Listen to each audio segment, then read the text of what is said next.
आप सबके सामने प्रस्तुत है 10वीं क्लास की अंग्रेजी का 5वां लेसन ग्लिम्सेस ऑफ इंडिया का पहली कहानी ए बेकर फ्रॉम गोवा, जिसके लेखक हैं लूसियो रोड्रिग। पुराने पुर्तगाली समय में गोवा के मनुष्य पावरोटी खाते थे। अब ये पावरोटी अदृश्य हो गई हैं, परंतु उनके बनाने वाले अब भी वहां पर हैं। भट्टियां भी अभी वहीं पर हैं। पारंपरिक डबल रोटी बनाने वालों की बांस द्वारा उत्पन्न आवाज अभी सुनी जा सकती है। परिवार का कोई एक सदस्य अभी यह व्यवसाय चलाता है। आज भी गोवा में इन बेकरों को पेडर के रूप में जाना जाता है।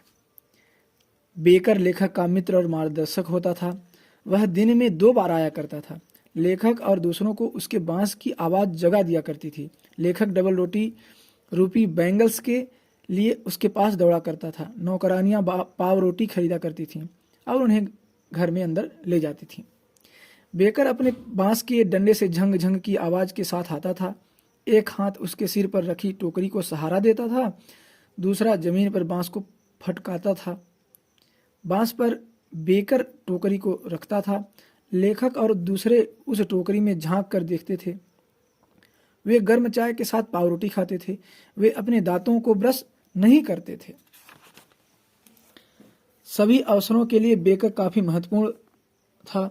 शादी के उपहार बिना मीठी डबल रोटी, जिसे बोल कहते थे, निरर्थक थे। सैंडविच, केक और बोलिहांस डबल रोटी के साथ बनाए जाते थे। भूतकाल के बेकर या डबल रोटी बेचने वाले की एक खास पोशाक होती थी। इसे कबाई कहा जाता था। यह एक ही टुकड़े का लंबा फ्रॉक होता था। यह घुटनों तक आता था। यह आजकल की आधी पैंट की तरह से होता था। बेकर प्रायः अपने पैसे महीने के अंत में लेता था। पुराने दिनों में बेकिंग का व्यवसाय लाभ वाला होता था। बेकर और उसका परिवार कभी भूख से नहीं मरते थे। उनके मोटे शरीर दिखते थे कि वे खुश थे और निर्धन नहीं थे।